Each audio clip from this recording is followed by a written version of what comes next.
Eu espero que você tenha tido uma ótima semana. Estamos nos encontrando mais uma vez aqui na programação da sua TV Unifev, canal 53.1, o nosso canal digital, e também o canal 55 analógico. É uma grande satisfação poder chegar novamente no seu lar, trazendo aí as informações relativas ao empreendedorismo e, ao mesmo tempo, também informações tecnológicas. Eu estou recebendo aqui nos estúdios do Labim, mais uma vez, o professor mestre Anderson Bensal Indalécio. Ele é mestre em Educação pela Federal de São Carlos, a UFSCar, licenciado em Educação Física e Pedagogia, graduando em Filosofia. Possui especialização em Planejamento, Implementação e Gestão de EAD pela Universidade Federal Fluminense e também em Mídias na Educação pela Universidade Federal de Pernambuco e em Metodologia do Ensino Fundamental pela Universidade Federal de Goiás. Integra o grupo de estudos do Núcleo de Estudos e Pesquisas sobre a Escola de Vygotsky e está vinculado à Universidade Federal de São Carlos, esse grupo de pesquisa. Ele é docente aqui na Unifev, assessor pedagógico junto à Secretaria Municipal de Educação de Votuporanga, atua como palestrante em eventos de formação de professores. É fundador e gestor do blog mundonativo-digital.com e autor do livro Reflexões sobre o Educar em um Mundo Nativo Digital. Seja bem-vindo de novo, o Anderson. E, pelo jeito, a repercussão do programa que fizemos aí algumas semanas atrás foi muito boa. Muito boa mesmo. Muitas pessoas entraram em contato, gostaram muito das informações que a gente compartilhou aqui. Bacana. E hoje, mais uma vez, a gente retoma temas ligados aí à questão da vida digital, né? E de maneira especial, achei interessantíssimo o tema de hoje, a gente poder estar conversando sobre como ter uma vida digital saudável.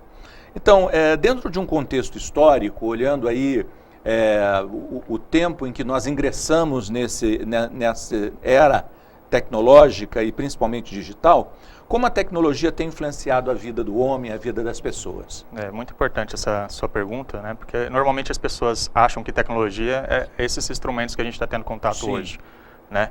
E isso faz parte de um contexto tecnológico, né? Mas a gente dá uma outra terminologia para isso. São as novas tecnologias de informação e comunicação. O termo tecnologia começou a ser utilizado em meados do século XVIII, mais precisamente em 1765. Tecnologia vem do grego tekne, que seria técnica, habilidade, arte, e logia, né, de logos, raciocínio, lógica, né, o pensar sobre. Então, em síntese, seria tecnologia, a habilidade, né, a lógica da técnica, aplicada inclusive a questão da arte, que a filosofia fala sobre a arte não somente a apreciação do belo, mas também da funcionalidade das coisas. Sim. Como que o homem pensa as coisas para trazer benefício para a sua vida em sociedade. Então, a tecnologia parte aí já de alguns séculos, esse termo. E dentro do contexto histórico, a tecnologia esteve presente em todos os momentos, né? A gente pensa a ideia de que o homem é influenciado dentro de um contexto histórico e todo o materialismo que ele tem contato durante aquele traço histórico que ele tem, que ele vivencia. Desde as ferramentas mais rústicas, né, no início, nos primórdios da humanidade, até as mais modernas, a tecnologia, o instrumental que o homem tem contato, direciona ele num caminho, né, e influencia muito a formação tanto da constituição do homem e a sociedade em si. Claro. Nós temos aí um filósofo, né, Marshall McLuhan, ele fala sobre cada nova tecnologia existe uma reprogramação da nossa percepção de mundo. Se a gente buscar lá atrás, nos gregos antigos, né, um dos homens mais sábios que pisou na face da Terra foi Sócrates. Né? Sócrates ele era cético sobre a invenção da escrita. Né? O pai do diálogo, ele falava que a invenção da escrita, num diálogo chamado Fedro, registrado por Platão, ele fala sobre a invenção da escrita poderia ser muito perigosa, porque as palavras perdiam seu contexto de fluírem naturalmente e modificarem em tempo real. Platão, seu discípulo, já defendia uma outra questão. Ele falava que a escrita era uma tecnologia muito importante. Por quê?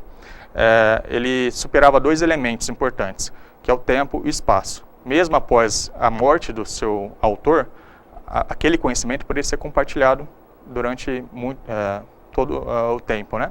E também a questão do espaço. A partir do momento que tem um registro escrito, esse conhecimento desse autor poderia chegar em vários lugares do mundo.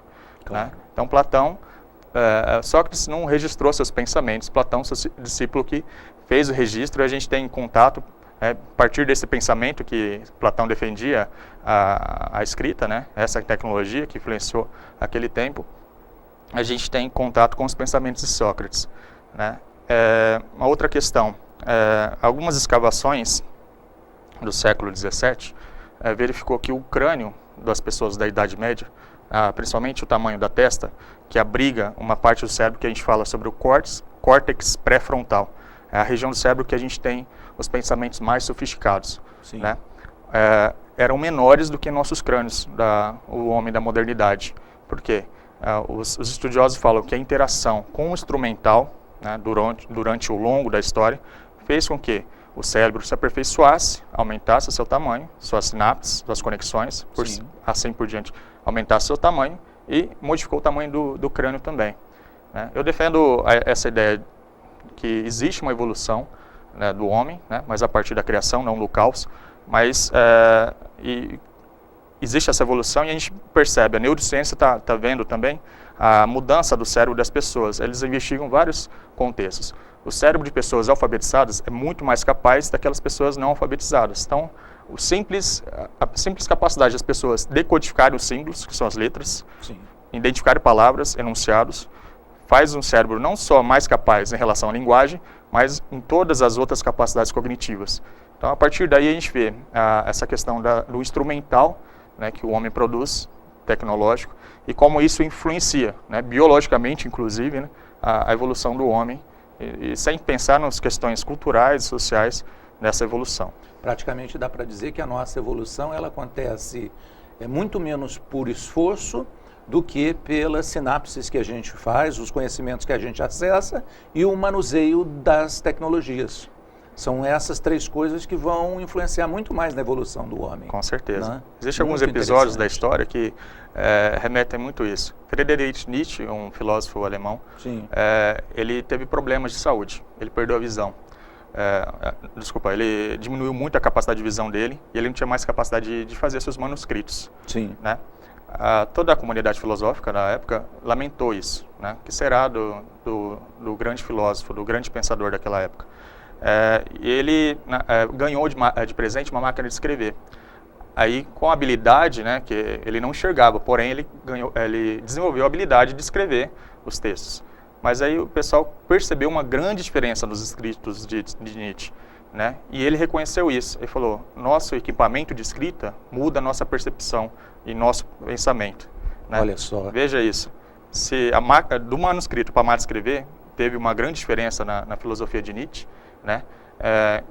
Quem dirá isso aqui, né? Que a gente cada vez mais reduzindo nossa capacidade de escrita em relação a teclados cada vez menores, o touchscreen, né? Então a gente vê essa percepção nas novas gerações, inclusive, né? Sem dúvida. Outro grande autor, o escritor T.S. Eliot, que é um poeta, ele disse também que ele migrou da escrita manuscrita para a máquina de escrever. Ele fala que a máquina de escrever deu clareza para os textos deles, mas diminuiu a sutileza. Então, a gente percebe essa questão de como nossos instrumentos de escrita estão mudando nossa percepção de mundo. E a maioria das pessoas não para pensar isso. Com certeza. Não para pensar e a gente tem que desenvolver um senso crítico para a gente se localizar. E o instrumento, a tecnologia não ser o centro, mas sim que benefícios eu tenho com esses instrumentos. Normalmente, é muito mais estudar a relação nossa, enquanto seres humanos, com esse mundo externo porque de repente com qualquer um desses aparelhos, não somente muda a percepção, mas a quantidade de informações que a gente passa a ter acesso é quase limitada. Exatamente. Né? A gente pode ficar sabendo coisas que estão acontecendo pelo mundo todo, em diversas línguas. Em tempo real. Em tempo real, isso muda muito. Bom, atualmente você acredita que a relação do indivíduo com as novas tecnologias de informação e comunicação, principalmente as tecnologias digitais, está promovendo uma nova revolução na sociedade? Com certeza, sem sombra de dúvidas. Como você disse, as novas tecnologias de informação e comunicação estão trazendo uma capacidade de a gente produzir mais informações, mais conhecimentos, compartilhar isso de uma forma muito mais facilitada. e, a partir do momento que existe a produção e compartilhamento, acessar informações de uma forma mais facilitada. Estudiosos da área da TI quantificaram o mesmo volume de informação que o homem produziu dos primórdios até o início dos anos 2000, hoje é produzido a cada 2 dias. Então, imagina a quantidade de informação que a gente está tendo contato aí. Por isso que a gente usa esse termo, bombardeado de informações. A gente recebe informação de todo o tempo, né? Da televisão, do celular, do tablet, da internet. Ao sair na rua, a gente tem muita informação. Então, a partir daí, muda a percepção do homem em relação a essas questões informacionais, né?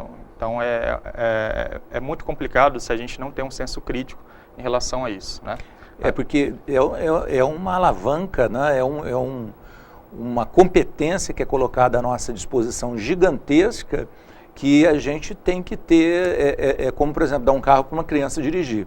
Exatamente. Né? Ela, às vezes, não tem maturidade para dominar aquele veículo. A mesma coisa a gente manusear a tecnologia. Né? É preciso ter maturidade para lidar com tudo isso. Perfeito. E, às vezes, a gente não está tendo tempo para absorver, fazer essa reflexão primeiro e depois também absorver, refletir sobre o que eu estou usando, como eu estou usando, que benefício eu estou tendo com aquilo, ou que malefício eu estou tendo com aquela informação toda.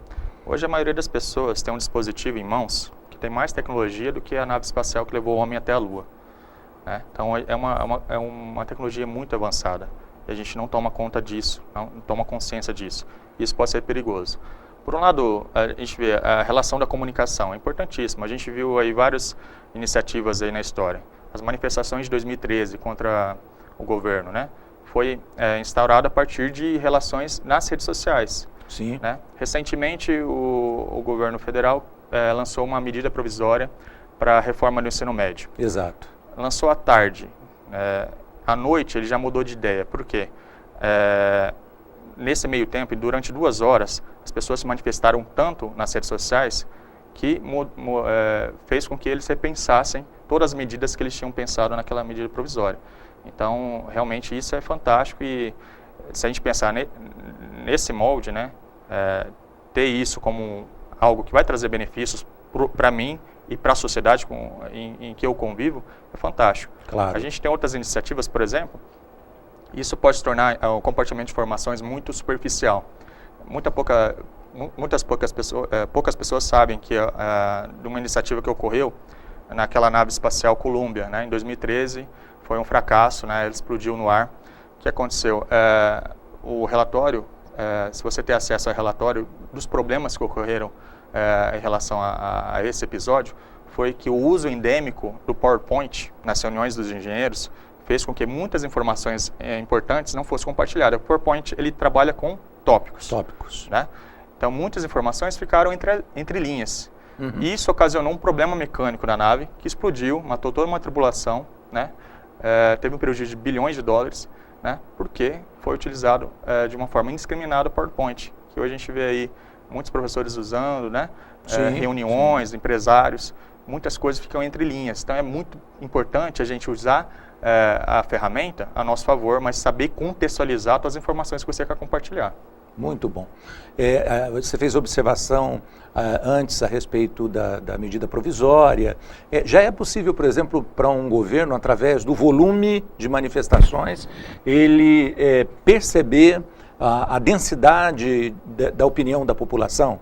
Um dos instrumentos que os governos usam é esse. Sim. Né? Qual a repercussão que determinada medida toma nas redes sociais? Então, isso não tem volta mais. Os governos, até mesmo empresas, né, para ver a relação de um produto, eles utilizam as redes sociais para verificar. Existem as hashtags, né, que é vincular uma ideia a aquele jogo da velha. Isso. Então, você vai criando conexões sobre um determinado assunto nas redes sociais. Então, governos, empresas vão utilizando isso para verificar como que a sociedade está visualizando determinada problemática. E não pode haver erro? Com certeza. Né? Às vezes eu posso estar superestimando uma opinião ou algum tipo de opinião e, na verdade, não representar a maioria da população. Exato. E, às vezes, até mesmo a população não toma propriedade do que realmente aquela medida ou aquele conceito, aquela política, a dimensão dela. Então, acaba fazendo juízos pré-conceitos, né, sobre determinada coisa, sem ler na íntegra, sem se tomar proporção daquilo. Semelhante ao que aconteceu com a Colômbia. Exatamente. Né? Que se lia os tópicos, mas não se esgotava os conteúdos. Né? Se você pegar no Facebook e ver somente o enunciado da notícia e tomar aquilo como verdade, você pode cair em erro. Né? Se você não entrar, tomar propriedade do assunto, né? Ver diferentes pontos de vista, né? Principalmente Muito na área legal. da política. A gente viu isso recentemente, toda essa questão do impeachment, e muitas informações inadequadas foram compartilhadas, porque existem vários blogs e páginas de redes sociais que são radicais. Então eles jogam notícias falsas, né? E para que muitas pessoas comecem a compartilhar aquilo e de uma forma indiscriminada. Muito legal.